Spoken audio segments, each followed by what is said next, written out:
لسمی پاره د شپاړسمې رکوع مابین څلور اتم نمبر آیات. نحمده ونصلي على رسوله الكريم. أما بعد فأعوذ بالله من الشيطان الرجيم. بسم الله الرحمن الرحيم. ولا تعجبك أموالهم ولا أولادهم وأولادهم إنما يريد الله أن يعذبهم بها في الدنيا وتزهق أنفسهم وهم كافرون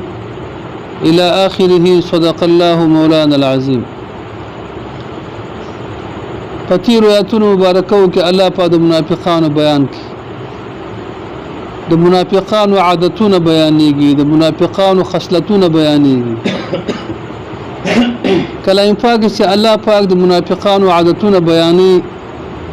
کلام پاک ټول وعظ او ټول نصيحت ته هر مسلمان د پر د پند او نصيحت ورکړي چې مسلمان لدی عادتو څخه ډډه وکړي، ولی کدا عادتونه ځان کې پیدا کی، ولو که منځونه کې، ولو که روجي کې، یې به کافر په جماعت کې به ولاړې او یې به څه کافر به. لہذا الله پاک دا واقعات مونږ ته بیانې، یا د منافقانو خصلتونه عادتونه مونږ ته بیانې دي د پاره بیانې چې مسلمان د خپل ځان ساتنه وکړي، که څه مشکل پکې او مشکل رپکې او څه وباسي توبې وباسي. چونکې د تبوک په غزا کې الله پاک د منافقانو چهرې چې د بخي ښکاره کړې، د هغوی عادتونه ښکاره شو. په نورو جهادونو کې منافقان دور نه ښکاره کېدل، هغه جهادونه چې سفر لنډو، امید د غنیمتونو زیاتو، مشکل نه و، دا سفر اوږد سفر و، د یو لوی غټ دشمن سره مخامخ کېدل و چې هغه فوج یو منظم پلکونو باندې فوج لرلو، او بیا مدینه منورې څخه په سوونو کیلومتره ډیر لرې مزل او سخته ګرمي وه، موسم د غلو پیکه ورسېده. دغه معامله چې وه په منافقانو باندې ډېره ګرانه تمامېدله. هلته رسول پاک علیه السلام قطعي فیصله کړې وه چې زه به دا خلک راتلل عذرونه پیش کول چې یا رسول الله زه مریض یم، فلانه مسله ده، بستانه مسله ده، دا دا او دا دا عذرونه پیش کول. رسول پاک علیه السلام د عذرونه قبل اول منله. الله پاک څکړ د ټول عذرونه د سی ټول دروغجنې وګڼلې چې د خلکو د عذرونه څو شابه سي دروغ، او د الله شان د منافقت ټول په دروغ باندې ترخیږي. چې د منافقت رواخل د منافقت دا ټول نښې نښانې چې د ترخیږي په څه باندې ترخیږي؟ په دروغ باندې. او دا دروغ د ګناهونو جرړه ده، د ګناهونو اساس ده، د ګناهونو بنیاد ده. کله چې یو سړی دروغجن څه هر کار کوي وایي ما نه ده کړی، کوم کار چې د کولو وي وایي ما کړی ده، که د نه کړی وایي ما کړی ده، کوم کار چې د نه کولو وي او د کړی وایي ما نه ده کړی. همیشه زبسي لمدی اوړي راوړي. اوس خو دا دروغ یو قسم پنکاري جوړ شوی دی، یو پن جوړ شوی دی. او حتی دروغجن خلاصه کې کوم سړی چې دا دروغ چېرته یو ځای کې بند راسي نو دا خلک بیا فتح ورکړي چې اشنا داسې به دې ویلو، خوله دې ماته ده، داسې به دې ویلو، خوله دې ماته ده، سترګې دې وځه، داسې به دې ویلو. بیا خلک څه ورکوي؟ د فتح ورته ورکوي، د دروغ فتح ورته ورکوي. فکر ورسوي. نو رشوت او دا دروغ او دا بعضې مرضونه بیخي د خلکو کې عادت جوړ شوی دی. اوس سوال دا پیدا کېږي چې دا منافقان ډېر بدتر خلک دي، ډېر ناکاره خلک دي، الله پاک ورته بښنه نه کوي. رسول پاک علیه السلام الله پاک منع کړی دې نه چې په منافق باندې جنازه وکړي. دا منافقان چې مالونه لري، دا منافقان چې دولتونه لري، دا زمن پیدا کېږي همیشه وروره، پرېمانه زمن لري، پرېمانه دولت لري. که دا خلک د الله تعالی په نسبت باندې ناخوښ وای، باید چې زامن نه ورکولی، باید چې مال ورته نه ورکولی،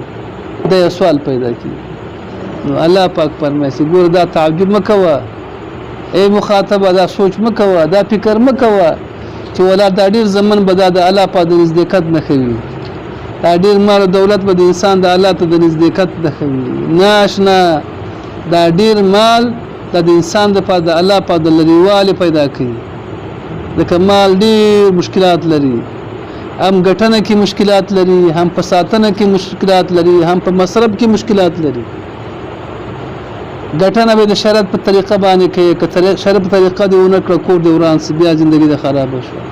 ساتي به د غینه به د خوار او د غریب حق باسي وخت ضرورتونو کې بغیر د زکات نه د مال پر نور حقونه تړل دي چې کله یو ځای کې ضرورت پیدا کیږي یو خوار او غریب او دینی مراکزو ته الته بس پمینه کار بکې ساتنو کې غم ده فکر ده او پاد شو بیا په مصرف کې غم ده خدای نه خواسته کړه د مال دي اسراف کې او ناجایز دي او بچو دي ناجایز باندې مصرف کړه ناجایز مصرف کړه دي سب الله سره کوي لدينا ما سوا د غمال سدا ډیرول او مال زیاتول دا یو لوی مصیبت ته په دې معنی سره چې د مال ګټل خو اسانه خبره نه ده د مال سوچونه کول د مال ساتنه کول څه ډول ډیره ګرانه خبره ده چې کور کې د سره پیسې وي او خبر سي آشنا کې کیم غره لګیدلی د بیا د خدای په هغه ټیم کې به ورنش په سکه ټوخي بکې خدای خبر څه چیرې څه شي ورته ودش کله سیمال د کراچي را رواني ورته خدای خبر خوب د چې ترڅو پر سیمال د څنګه شوانی را رسیدلې نور مال کړهونه لري مشکلات لري نو الله تعالی فرمایي دا فکر نه کوي بهتر مال هغه د چې د انسان په پرده وشي د انسان په گزاره وشي د مشکلاتو نصیب وربچ الله تعالی فرمایي ډیر مالونه ډیر اولادونه اولاد ډیر د ورشپا ورس چې زمون د ډیر یو خطور عمر د نستینه به خلاص نس ټول عمر باندې اسمانه ولې یو ته خزکه هغه څه کله په خورو درېږي واده وشي ورو 15 ورځې د بیلیږي بیا بل ته خزکه چې خزه خلاصيږي ورو ته به مولا به در ماته کړی فکر ورسې مولا در ماته کړی لحاظ ډیر زمونو څه خیر درته وای اخر مغه یو ته پات کیږي یو ته پات کیږي اوس کم د بچي به چې هغه وتا ته د آخرت خیر جوړ شي پس شلاسو کې به یو پلار بخت جوړ شي هغه اولاد نیکمل اولاد چې پلار ته خیر ورسي نو ټول اکثر بد عمل ته نه کنه ماشاءالله څنګه د جمعه تو ګوره کنه جمعه کې څوک د مصور ځوانان دي په سره تقریبا تر 200 بجو پورې په بازار کې دی ناشته نو کارو کې سره ناس خو جمعه ملامات فکر دا بچان ځان خبر ته وسط خیر ورسي تا وسط دعا وکړي ځان فکر کړی دي ستا په فکر کې بجوس الله تعالی فرمای ولا تعجبك اموالهم تعجب کې دونه ورته تعالی مالونه دي منافقانو ولا تعجبك تعجب کې دونه ورته تعالی اموالهم مالونه دي او اولادهم اولادونه دي وای دا منافق ته ګوره دا دور مال او دولت لري دا به د الله په نسبت نه خوخني بلکې د الله تعالی په نسبت باندې بخوخي ځکه مال ورته ورکړ سی ورته ورکړ دولت ورته ورکړ ځمن ورته ورکړ انما يريد الله يقينا الله اراده لري انما يريد الله يقينا الله پاک اراده لري ان يعذبهم عذاب ورکی چاته دی منافقان ته ان يعذبهم عذاب ورکی دی منافقان ته بها په مال اولاد سره په دنیا کې پکړيږي دنیا کې پیرنځيږي دغه په لولو یو شبر شي مسلمان خو بیا کا اولاد اورزي مسلمان اورزي ته خیر د منافق بس د خیر سم منافق بس څه غدا تربیه د اولاد سي طریقه تربیه وکي خو خپل منافقت ورته کوي کنه پلان مشن بکی بچي به پلان خو نه کوي کنه ان يعذبهم عذاب ورکدو لرا بها په مال او دولت سره په دنیا کې وتزهق اوباسي انفسهم نفسنا دوی وتزهق اوباسي انفسهم روحنا دوی وهم کافرون او دي سي کافران دي روحنا وتل شي په حال کې چې دي سي کافران دنیا کې په عذاب په کوپر مرس په آخرت کې څنګه ورته په عذاب خسرت دنیا والآخرة وذلك هو الخسران المبين دانه د منګر یو زیان د یو تاوان الله پاک د منافقانو بل عدد ذکر کوي واذا انزلت کله چې نازل کړي شي سوره او په سورت کې دا خبره ای ان امنوا بالله فالله ایمان راوړي